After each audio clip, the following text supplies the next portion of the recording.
Welcome to the Deep Dive, the shortcut to being well-informed. Today, we're tackling something pretty fundamental, molecular structure. Yeah, how atoms actually stick together. Exactly. We're diving deep into the quantum mechanical theories behind it all, not just how they stick, but the energy side of things, too. Right. Our goal is to give you a clear, college-level overview, without needing the textbook right in front of you. And we're basically synthesizing the core ideas from physical chemistry, specifically looking at the two main ways chemists think about bonding. Which are? Valence-bond theory, Right. or VB, which is more localized, and then the big one, molecular orbital theory, MO theory. Okay, VB and MO. Got it. But before we get into the differences, I understand there's a really crucial simplification they both rely on. Oh, absolutely. You can't really do any serious calculations without it. It's called the Born-Oppenheimer approximation. Okay, let's unpack this. Born-Oppenheimer, what's the core idea? Well, think about a simple molecule, even hydrogen, H2. You've got 2 protons, 2 electrons, calculating all their interactions precisely. It's basically impossible analytically. Many moving parts. Exactly. So Born-Oppenheimer leverages a huge difference in mass. Nuclei are thousands of times heavier than electrons. Okay. So the electrons are zipping around incredibly fast, while the nuclei are, relatively speaking, almost standing still, like hummingbirds around statues. Okay, I like that image. So the approximation says, let's just freeze the nuclei in place for a moment, treat them as fixed points, and then we solve for the electron behavior, the electronic structure for that specific nuclear arrangement. So you calculate the energy with the nuclei at one distance, then move them a tiny bit, calculate again. Precisely. You repeat that over and over. Yeah. And this separation, this trick, lets us map out the energy landscape for the molecule. And that map is the potential energy curve we always see for diatomic molecules. That's the one. Or a potential energy surface if you have more atoms. And the minimum point on that curve, that tells you almost everything important. Like the bond length. The equilibrium bond length, yes. Yeah. And also the depth of that minimum tells you the bond dissociation energy, D sub sub, how much energy it takes to break the bond. So without Born-Oppenheimer, Mm-hmm. modern computational chemistry just wouldn't work. Pretty much no. It's that fundamental. Okay, so assumption made. Let's look at the first theory, Valence-bond theory. This feels more intuitive, right? Shared electron pairs, like we learned in intro chem. It does. It connects nicely to Lewis structures. The core idea in VB is that a bond forms when an electron in an atomic orbital on one atom pairs its spin with an electron in an orbital on another atom. Spin pairing. Okay, so let's take H2 again. 2 hydrogen atoms, A and B. Each has 1 electron, 1 and 2. Right. Naively, you might think, okay, electron 1 belongs to atom A, electron 2 belongs to atom B. So the wave function would be something like sub 1 times sub 2. Makes sense. But quantum mechanics says electrons are indistinguishable. Once they're close, you can't tell which is which. Electron 1 could be on B and 2 on A. That's just as valid. Subspam thum 2A. So VB theory says the reality is a mix of both. Exactly. A superposition. The VB wave function is actually a combination. Specifically for bonding, it's the sum. A is sub sum plus sub 1. And adding them together, that does something important. It leads to constructive interference. The wave functions reinforce each other in the region between the two nuclei. So you get more electron probability density right there in the middle. Precisely. A buildup of negative charge that attracts both positive nuclei and holds the molecule together. That's your sigma. It's cylindrically symmetrical around the bond axis. Okay, that's the single bond. What about double or triple bonds, like an N2? For that, VB theory introduces the pi bond. This happens when pi orbitals overlap side by side, not head-on like the sigma bond. Side by side. Imagine 2 p orbitals parallel to each other. They interact above and below the internuclear axis. This creates 2 lobes of electron density separated by a nodal plane where the axis lies. So N2, nitrogen gas, which has a triple bond. In VB terms, that's described as 1 strong sigma bond from head-on overlap and then 2 pi bonds perpendicular to each other from the side-by-side overlap of the remaining p orbitals. Matches the Lewis structure in A perfectly. VB also introduced the idea of resonance, right? I always think of benzene. Benzene is the classic example, yes. But resonance is more fundamental. It's the idea that if you can draw multiple valid Lewis structures or electron arrangements for the same nuclear framework, the actual structure is a blend, a hybrid of all of them. So it's not flipping back and forth. No, definitely not. It is the hybrid. Think about a simple polar bond, like an HCl. VB describes this as a resonance hybrid. A hybrid of what? A hybrid between a purely covalent form, HCl, sharing electrons, and a purely ionic form, H sup plus sup cul sup electron transferred. The actual wave function is A is a subcovalent sub plus S subionic sub. And that lambda. Lambda is a coefficient. Its square tells you the probability or the weight of that ionic structure contributing to the overall real picture of the bond. It quantifies the bond polarity. So resonance isn't just for fancy rings, it's how VB handles polarity. Fundamentally, yes. And this blending always leads to extra stability. That's resonance stabilization. The hybrid is always lower in energy, more stable than any single contributing structure would be on its own. That's key to benzene stability. Okay. But VB runs into trouble with predicting molecular shapes, doesn't it? Like water. It does. If you just use the basic atomic orbitals, say oxygen's p-orbitals, they're at 90 degrees to each other. So VB would initially predict a 90-degree bond angle for water. But it's actually about 104.5 degrees. Big difference. Huge difference. And also, how does carbon with only 2 unpaired electrons in its ground state, 2s and 2p pair, form 4 bonds in methane, CH4? Right. VB theory needs a couple of, well, let's call them conceptual fixes. The first is promotion. Promoting an electron. Yeah. You conceptually invest a bit of energy to bump one of carbon's 2's electrons up into the empty 2p orbital. Now you have 4 unpaired electrons, 1, 2's, 3, 2p, ready to form 4 bonds. Okay, that explains the number of bonds. But what about the shape, the 104.5 degrees in water, or the tetrahedral shape of methane? That's where hybridization comes in.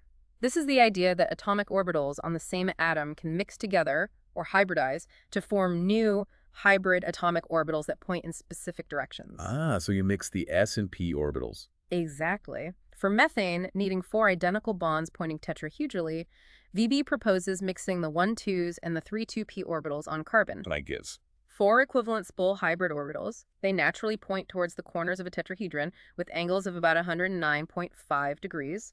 Perfect for methane. So hybridization is like a mathematical tool VB uses to make the orbital picture match the observed geometry. That's a good way to put it. It's an ad hoc adjustment, but a very useful one. If you need trigonal planar geometry, like in ethene, C2H4, you mix 1s and 2p's to get spot hybrids 120 degrees apart, leaving 1p orbital unhybridized for the pi bond. And linear means speed. Then S1p gives 2 spot hybrids pointing 180 degrees apart, like in acetylene, C2H2. It allows VB to rationalize pretty much any VSPR shape. Okay, so VB gives us pairs, resonance, and uses hybridization to fix geometry. Now, the other the coin? Molecular orbital theory. This sounds more modern. It is. MO theory is really the foundation for most modern quantitative understanding of bonding. The big shift is that it treats electrons as belonging to the entire molecule, not just localized between 2 atoms. Electrons are delocalized in molecular orbitals. Delocalized, okay? Yeah. How do you build these molecular orbitals? The simplest approach, especially for diatomics, is called the linear combination of atomic orbitals, or LCAO-MO. LCAO. Heard that one. It's pretty much what it sounds like.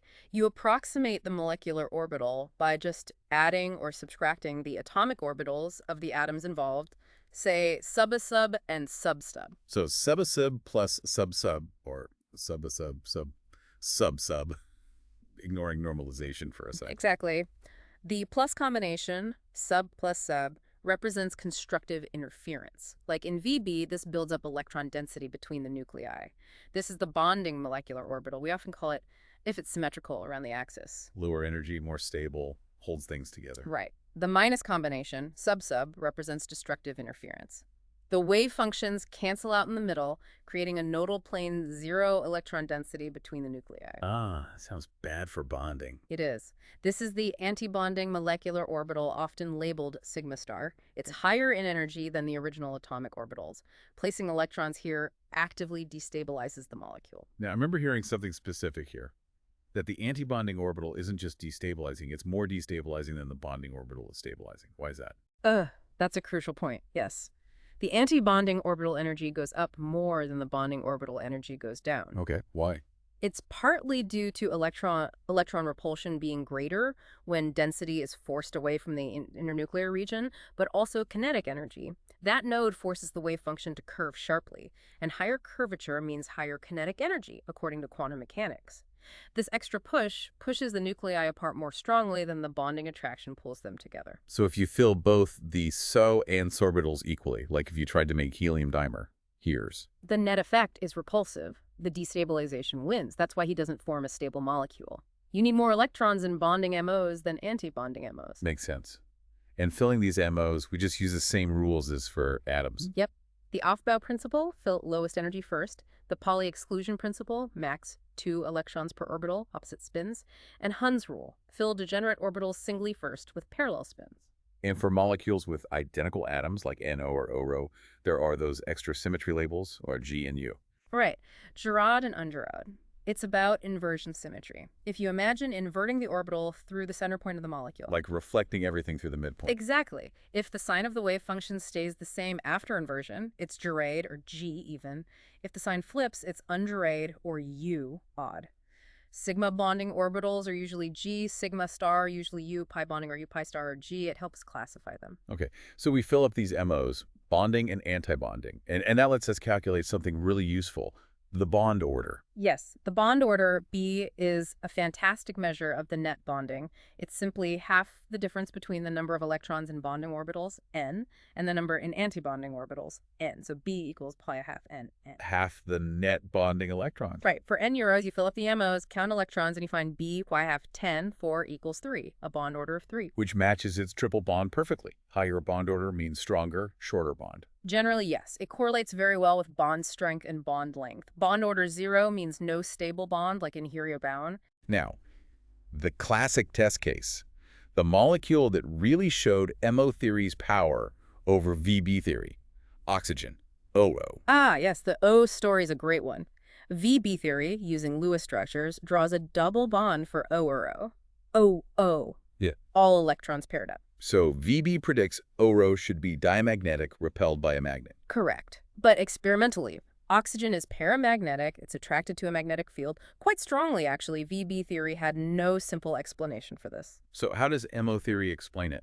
When you build the MO diagram for ORO, which has 12 valence electrons, you fill up the sigma and pi bonding orbitals. The last 2 electrons need to go into the next available orbitals, which are the degenerate pi star anti-bonding orbitals. Degenerate means same energy level. Right. So Hund's rule applies. The 2 electrons go into separate orbitals, and crucially, their spins are parallel. Unpaired electrons. Exactly. 2 unpaired electrons. This immediately predicts that O should have a net electron spin, S1, and therefore be paramagnetic. MO theory got it right where VB failed. It was a major triumph. That is convincing.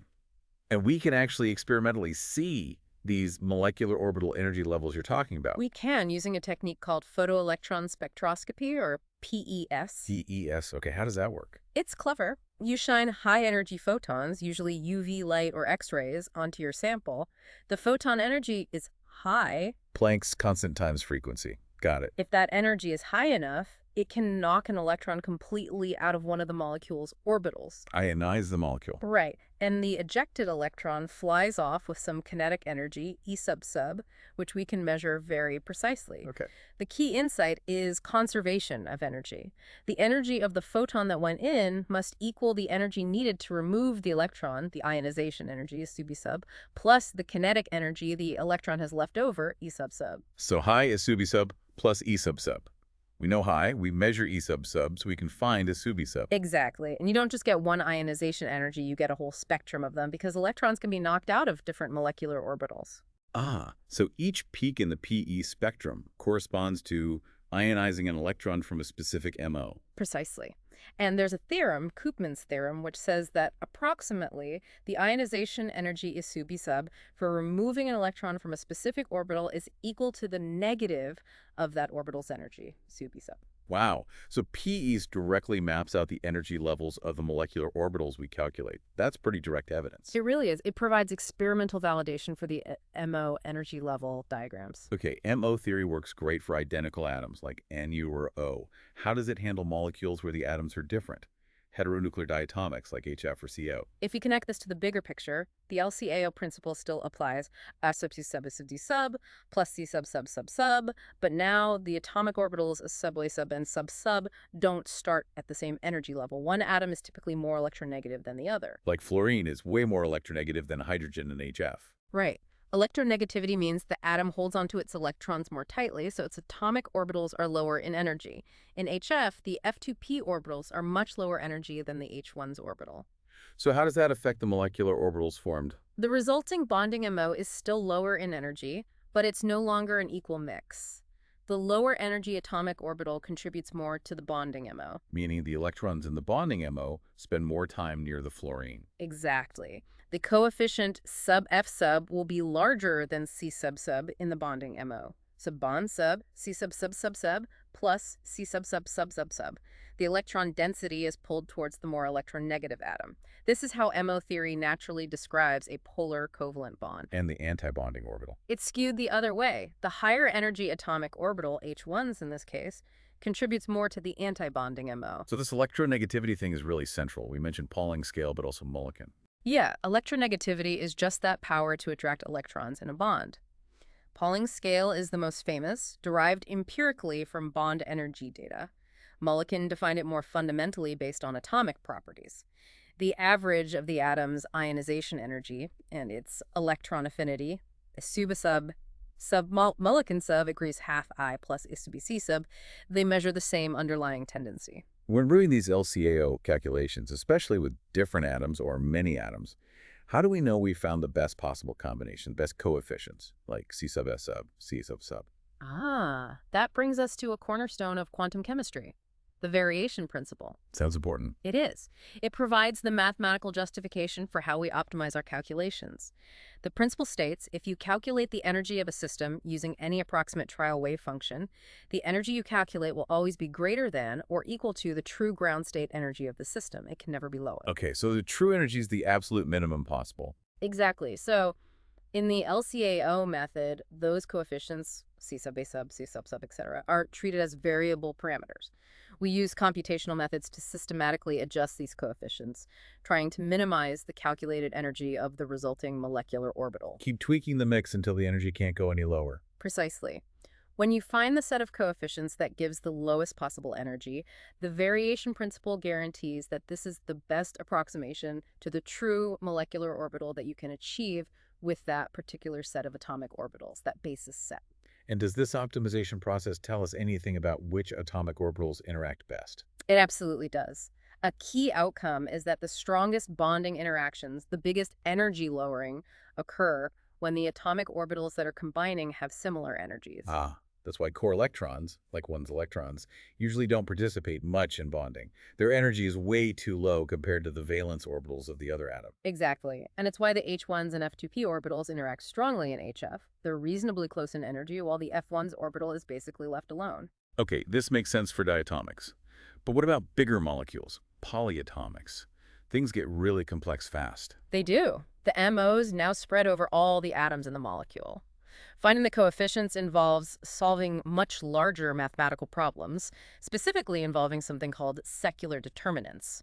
It quickly becomes a job for computers. But there was an early simplified approach for certain types of polyatomics. Yes, for planar conjugated systems, think molecules with alternating single and double bonds, like butadiene or benzene. There's the Hückel approximation. Hückel. What does it approximate? It makes some pretty drastic simplifications to the math. It completely ignores any overlap between atomic orbitals, sets overlap integrals s to 0, and it assumes electrons in p orbitals only interact with electrons in p orbitals on adjacent atoms, ignoring interactions further away.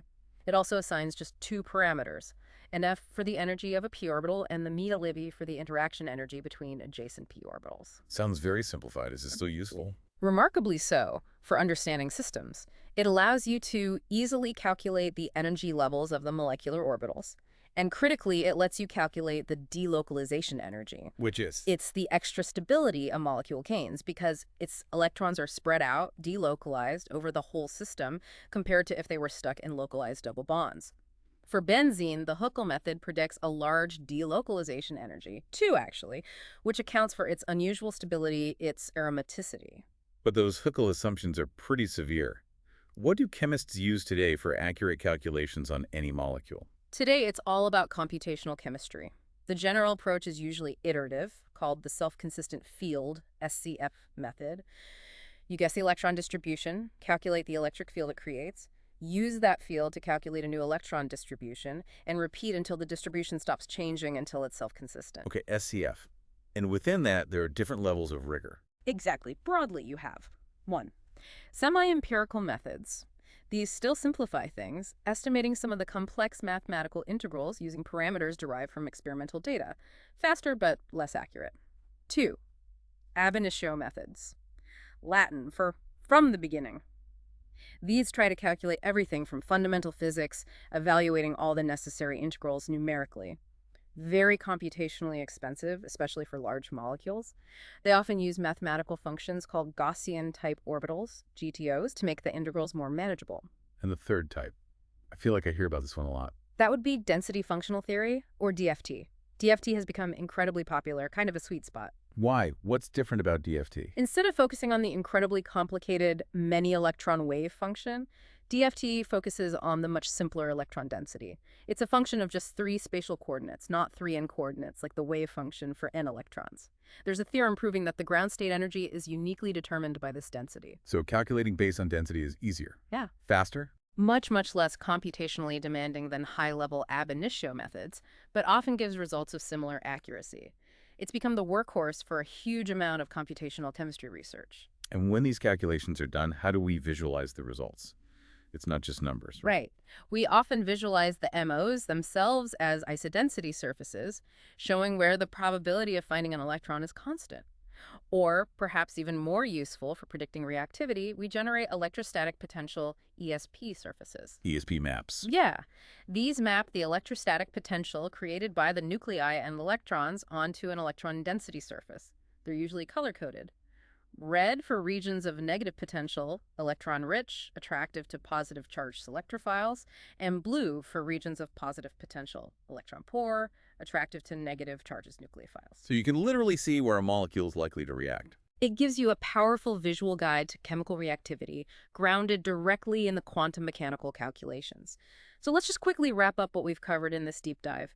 We started with that essential Born-Oppenheimer approximation, the bedrock that lets us separate nuclear and electronic motion. Right, treating nuclei stationary while electrons zip around. Then we saw valence-bond theory, intuitive, localized pairs, using resonance and hybridization as tools to explain polarity and geometry. But it needed those fixes. Exactly. Then we moved to molecular orbital theory, the more powerful delocalized view.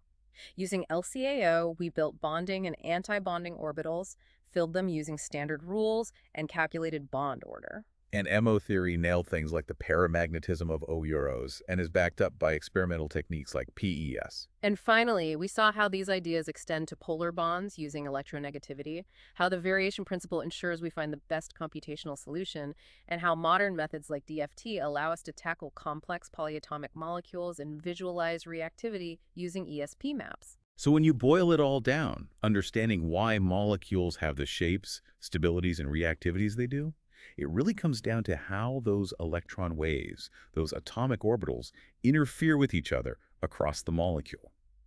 Constructively for bonding, destructively for antibonding. That's the heart of it. The energy landscape is dictated by that quantum mechanical interference. Now, here's something to think about further. We talked about MOs and their energy levels, like the HOMO, highest occupied, and LUMO, lowest unoccupied. Consider a conjugated molecule like butadiene, which absorbs UV light. That absorption corresponds to exciting an electron from the HOMO to the LUMO. Okay. Knowing that higher energy orbitals generally have more nodes, how might that single electron excitation changing the occupancy of those orbitals actually change the effective bond order between different carbon atoms in butadiene?